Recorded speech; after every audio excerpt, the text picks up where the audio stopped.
Halo semua, selamat datang lagi di vlog Silvi and Sigit on Vlog. Kali ini kita akan datang dengan 5 pertanyaan seperti biasa. Kita selalu datang dengan 5 pertanyaan dan Mbak Silvi akan menjawabkan 5 pertanyaan tersebut. Jadi harapannya dari 5 pertanyaan yang dijawab oleh Mbak Silvi bisa menjadi tambahan informasi buat kita yang memiliki latar belakang dan tujuan yang sama. Oke, kita langsung ke topiknya dulu ya Mbak Silvi ya. Topiknya adalah terkait cara masuk universitas impian. Jadi saya yakin bahwa adik-adik di SMA pasti memiliki universitas yang diimpikan ya. Jadi dari pengalaman pribadi Mbak Silvi, harapannya bisa menjadi lesson learn, tambahan informasi buat adik-adik di SMA untuk memilih universitasnya. Oke, kita ke pertanyaan pertama Mbak Silvi. Pertanyaan pertama ini selalu pertanyaan yang sulit. Nggak bercanda. Jadi pertanyaan pertama, universitas apa yang Mbak Silvi daftar dulu? Atau Mbak Silvi di S1 itu universitasnya apa? Waktu S1, universitas impian saya itu Universitas Gadjah Mada Baik. yang Berarti berlokasi UGM ya? di Jogja. Jogja. Kemudian S2, S3 saya menginginkan untuk masuk Universitas Andalas di Padang. Karena dekat suami. Enggak, karena bagus. Oh, karena bagus. Baik, baik. Iya, karena kedokteran Mbak Silvi kan S2, S3-nya S2-nya farmasi, S3-nya kedokteran ya. Iya. Dan itu terakreditasi A ya. Iya. Oke, memang karena itu salah satu universitas yang terbaik di Indonesia ya, apalagi di bidang kedokteran ya. Oke, memang S1-nya UGM di farmasi begitu ya. Iya. Kemudian S2-nya di farmasi UNAN Andalas. Kemudian S3-nya di kedokteran Andalas begitu ya. Boleh cerita Mbak Silvi cara daftarnya seperti apa? Kalau yang S1 itu seperti biasa ya, kita mendaftar melalui internet atau melalui sekolah berdasarkan pengumuman yang diberikan oleh universitas tujuan kita. Internet, sekolah ya. Kalau di zaman saya dulu Mbak Silvi, pihak sekolah memberikan informasi ke kami dan beserta lembaran yang harus kami isi untuk pendaftaran masuk kuliah. Berarti itu pihak sekolah ya? Iya, benar. Ada juga yang internet online ya, begitu ya? Iya, benar. Dan ada juga Mbak Silvi yang waktu Mbak Silvi itu langsung ke tempat kampusnya ya berarti ya? Ya, tapi tetap ada prosedur online-nya juga. Oh, berarti tetap ada prosedur online-nya. Berarti memang kita ke kampus untuk mendapatkan informasi, tetapi untuk registrasinya kita memang harus via online gitu ya? Benar, benar. Oke. Berarti begitu teman-teman, begitu adik-adik rekan-rekan untuk S1 ya. Jadi bagi adik-adik yang sekarang di kelas 2 atau kelas 3, bagaimana caranya mendaftarkan kita untuk bisa daftar di kampus universitas itu ada berbagai macam cara. Bisa aja dari via sekolah, pengumuman dari sekolah begitu ya. Adik-adik bisa tanyakan ke pihak sekolah jika sudah mendekati ujian nasional begitu ya Mbak Silvia. Bisa tanya ke pihak sekolah apakah memang ada informasi itu atau tidak. Kemudian in paralel dengan itu, adik-adik juga bisa searching via internet gitu ya, dengan kata kunci universitas yang adik-adik inginkan ya, impikan. Bisa misalnya UGM, dicari aja pendaftaran masuk kuliah UGM, ITB atau UI seperti itu. Kemudian bisa juga bagi teman-teman yang misalnya kalau pengen UGM yang bertempat tinggal di Jogja bisa langsung datang ke kampus ya, di pihak rektorat. Begitu pula yang di Bandung bisa ke ITB dan di Jakarta bisa ke UI dan kampus-kampus lain. Banyak cara untuk bisa mendapatkan informasi tersebut. Oke, makasih Mbak Silvi. Kita yang pertama universitas apa, yang kedua masih S1 itu Pak. Iya, masih S1. Oh sorry, berarti S2, S3-nya seperti S2, apa? S3 sedikit berbeda ya. Pada dasarnya, pada umumnya sama sebenarnya sih. Jadi sama-sama melihat internet atau pengumuman. Ini yang S2? S2 dan S3. Oh berarti S2 dan S3 mirip ya? Mirip ya, sama. Melihat pengumuman dulu, lalu kemudian yang berbeda dengan S1 adalah kelengkapan persyaratannya. Kelengkapan persyaratannya. Ya, biasanya di S2 dan S3 itu dimintai seperti ijazah dan transkrip dari pendidikan sebelumnya, yaitu S1 kan. Baik. Lalu kemudian ada beberapa universitas yang mensyaratkan syarat TOEFL, melampirkan TOEFL gitu. TOEFL iya. Ya. Kemudian TPA ya Mbak ya? Dan juga tes potensi akademik ya. Iya, TPA. Semacam tes psikolog begitu. Oh baik. Nah, itu memang harus dikumpulkan. Jadi yang berbeda cuma 3 itu saya rasa gitu. Itu yang mendaftar lewat jalur tanpa beasiswa dulu. Oke. Jadi, tapi ada juga nih yang mendaftar lewat jalur beasiswa. Baik. Nah, jalur beasiswa sendiri ada 2. Yang Baik. pertama beasiswa di awal, kemudian ada juga yang beasiswa di pertengahan. Dan yang ketiga, 3 ya berarti. Beasiswa dengan tujuan tertentu, misalnya beasiswa penelitian khusus. Baik. Nah, dari 3 macam beasiswa yang diberikan untuk level S2 dan S3, saya mengambil yang saya pernah memiliki pengalaman melalui beasiswa dari awal. Baik. Jadi itu mempengaruhi teman-teman cara mendaftarnya bagaimana, sangat berbeda dengan pendaftaran melalui lewat kampus saja gitu. Baik. Jadi kalau yang memang dari beasiswa, pendaftaran beasiswa sejak awal, yang dicari pertama kali adalah beasiswanya dahulu, mendaftar beasiswanya dahulu, menentukan beasiswanya, mendapatkan beasiswanya, informasinya, baru kemudian beasiswanya sudah sudah ada daftarnya tuh universitas apa saja yang dipersyaratkan oleh beasiswa tersebut. Bahkan sampai ke dosen pembimbingnya. Bahkan sampai, nah itu macam-macam juga. Kalau yang bagian saya memang sudah sampai ke level siapa dosen pembimbingnya, sudah ditentukan oleh beasiswanya itu gitu. Jadi saya tinggal mengikuti prosedur seleksi oleh beasiswa, yang mana jika seleksi beasiswa itu lolos, otomatis saya lolos untuk pendaftaran di universitasnya. Oh baik, berarti dia satu paket gitu ya Mbak Sylvie? Jadi satu paket running setelah tahap 1, lalu tahap 2. Mungkin yang tahap pertama pengumpulan berkas, tahap kedua mulai seleksi di universitas.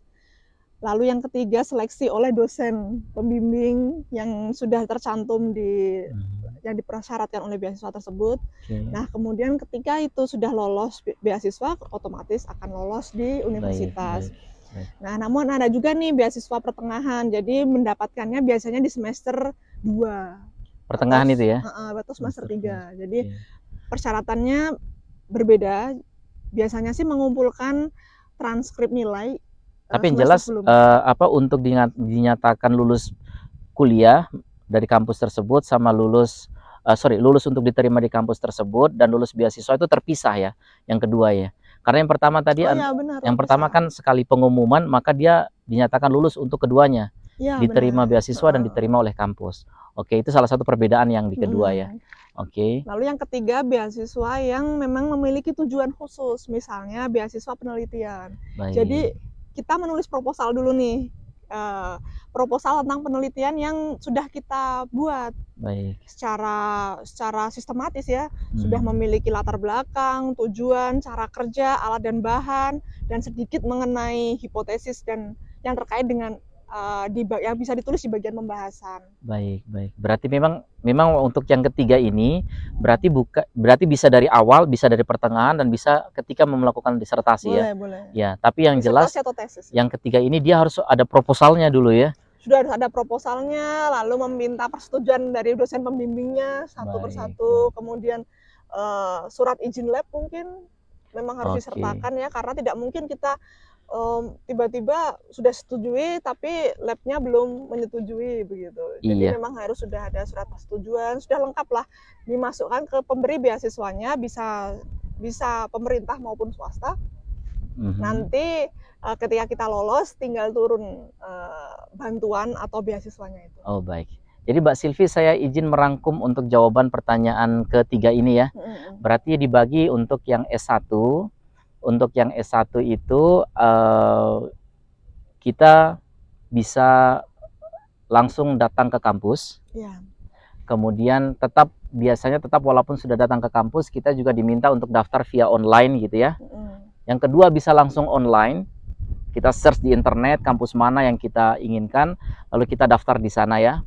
Kemudian yang ketiga, kalau pengalaman pribadi saya, itu via sekolah.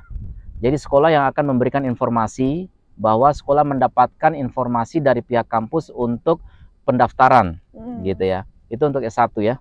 Itu pun ada beasiswanya juga, tapi biasanya ya bisa juga beasiswa dari awal ya. Bisa juga beasiswa dari awal gitu. Ya. Kemudian yang kedua untuk S2 dan S3, karena ini pengalaman pribadinya Mbak Sylvie, maka ini lebih banyak gitu memang. S2 dan S3-nya itu langsung ya Mbak ya.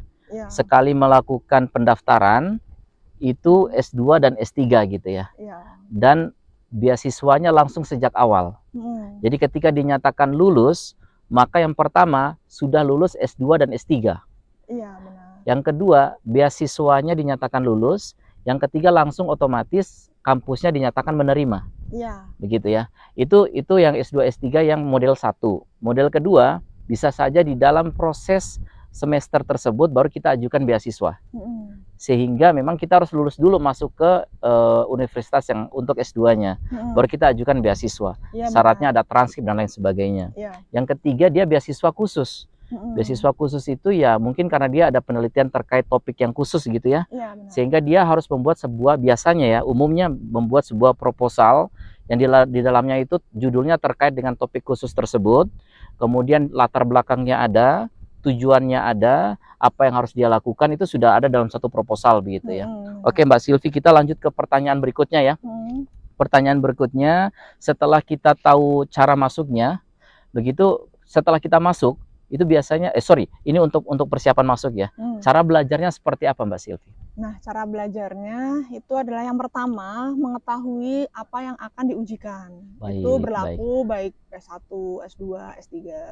Kira-kira apa nih yang akan diujikan gitu. Kalau S1 jelas ya materi SMA. Baik. Ya, jadi kita harus berlatih soalnya sudah dijelaskan di video sebelumnya ya.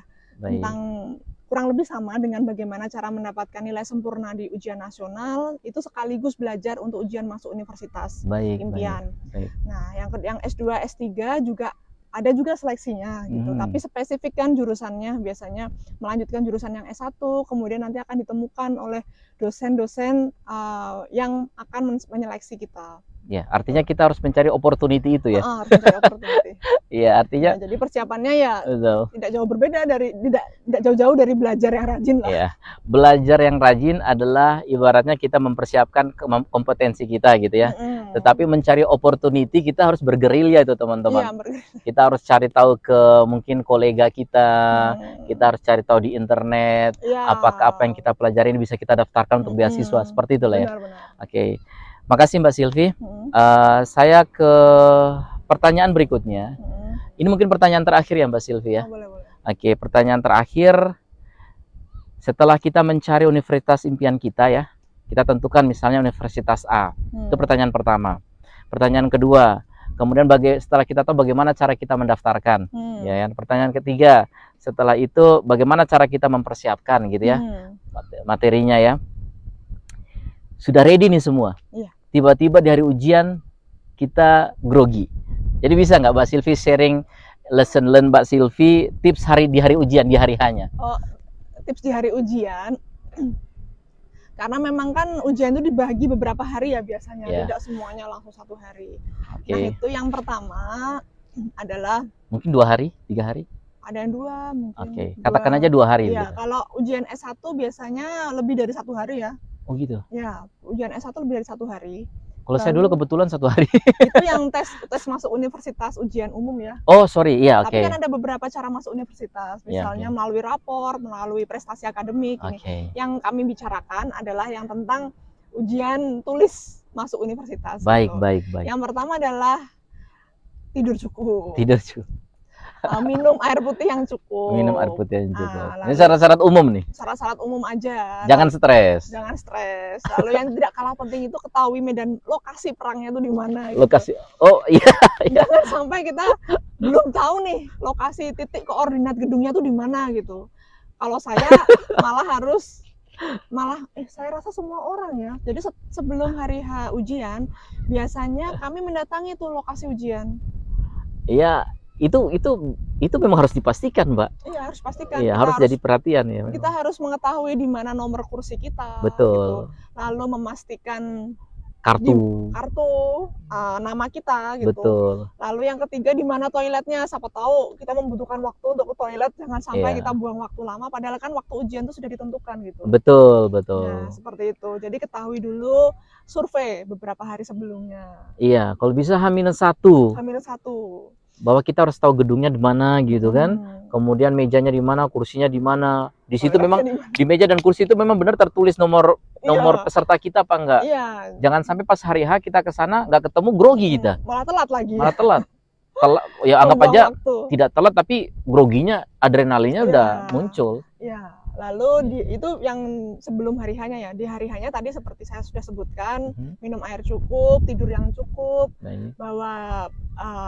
bawa persediaan air minum sendiri, Peralatan tulis, jangan lupa pensil, penghapus. Okay. Atau kalau ujian komputer ya persiapkan aja apa yang dibutuhkan dari ujian komputer itu. Oke. Nah, lalu jangan lupa juga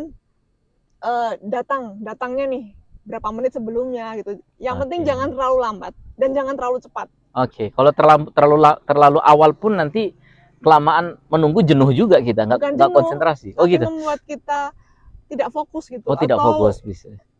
Menjadi kita lebih panik gitu karena ternyata teman makin banyak yang kita lihat kan, temannya ternyata persiapannya tampak lebih matang padahal kita bawa buku segini gitu. Iya, kita bawa kertas satu, itu pun nomor peserta. Kita hanya bawa satu pensil. Saya dulu juga ujian cuma bawa satu pensil, tidak membawa buku apapun karena memang tidak berniat belajar di dalam lokasi ujian ya. Saya sudah menyerahkan semuanya lah terhadap apa yang sudah saya lakukan. Ya, tawakal lah ya gitu ya. Tapi juga jangan terlalu lambat juga gitu, takutnya kan terlambat. Jadi waktu yang pas itu sekitar 30-45 menit dalam ruangan ujian itu. Betul. Dan lalu setelah itu semua kita bisa melakukan ujian dengan cukup percaya diri lah. Oke. Nah, saya juga mau menambahin nih teman-teman tentang apa yang dilakukan setelah ujian. Oh sorry, maaf Mbak Silvi. Karena kan baru hari pertama ya. Iya, nggak, tadi itu pertanyaan keempat, saya salah Mbak Silvi. Tadi itu pertanyaan keempat. Dan pertanyaan kelima adalah apa yang dilakukan setelah hari ujian. Setelah kita selesai ujian itu apa yang dilakukan Mbak Silvi? Kalau setelah selesai ujian, yang pertama itu ini, siapa tahu ujiannya itu masih ada lanjutan ujian kedua. Pada kondisi pertama, kita memang harus mempersiapkan segera pulang dan mempersiapkan untuk ujian hari kedua. Baik. Bagaimana dengan ujian pertama yang kita anggap kurang berhasil? Lupakan. Karena biasanya yang pertama itu sudah berhasil. Oh baik. Yang kedua ini belum tentu gitu. Untuk mempersiapkan stamina juga ya? Iya. Stamina, yang sudah terjadi, gitu. Biarlah terjadi. Kita serahkan kepada Yang Maha Kuasa. Kita telah berusaha selama tahun-tahun di SMA maupun tahun-tahun sarjana sebelumnya untuk mempersiapkan ujian yang berikutnya. Gitu. Jadi kita tidak usah memikir yang sudah lama, biarlah gitu. Nah, itu supaya kita bisa fokus untuk ujian yang hari berikutnya. Karena siapa tahu kita memang perlu menghafal atau mempelajari di ujian hari kedua gitu. Baik. Nah, lalu yang kondisi kedua, kita udah selesai ujian nih, di hari kedua sudah selesai. Yang perlu kita lakukan adalah mempersiapkan diri untuk menambah pengalaman. Atau menambah soft skill lah bahasanya. Soft skill kita itu apa yang perlu ditambah? Mungkin kursus bahasa Inggris begitu. Betul. Itu akan, karena waktu ujian hingga hari pengumuman itu ada jangka waktu yang cukup lama ya. Betul, cukup lama. Nah, lalu selain kursus kita juga bisa melakukan pencarian opportunity lain gitu di universitas lain misalnya. Universitas kan tidak hanya satu ya. Sangat sayang sekali jika kita hanya menggantungkan pada satu universitas saja gitu. Padahal ternyata masih ada kesempatan lain yang bisa kita coba. Gitu. Jadi itu aja. Dan yang terakhir jangan lupa tadi tips di hari ujian adalah berdoa, memohon doa kepada orang-orang terdekat. Khususnya Bapak dan Ibu. Iya, ya itu key success ya. Iya. Ya, Mbak. Iya. Jadi terima kasih banyak ini Mbak Silvi. Ini juga menjadi tambahan informasi buat saya pribadi ya Mbak Silvi, karena kita pengalamannya berbeda dan ini bisa menjadi tambahan informasi buat saya, dan harapannya apa yang disampaikan oleh Mbak Silvi ini bisa menjadi tambahan informasi juga bagi adik-adik kami ya di SMA. Mudah-mudahan berkah begitu ya, sehingga adik-adik bisa mendapatkan universitas apa yang adik-adik impikan ya, jurusan apa yang adik-adik impikan, dan memang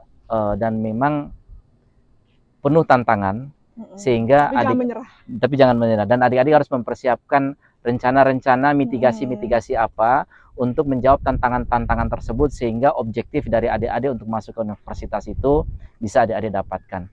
Makasih Mbak Silvi untuk waktunya. Suasana sudah mulai sore di area sini, sehingga kami cukupkan sampai di sini. Sehat selalu teman-teman, sampai jumpa di vlog berikutnya.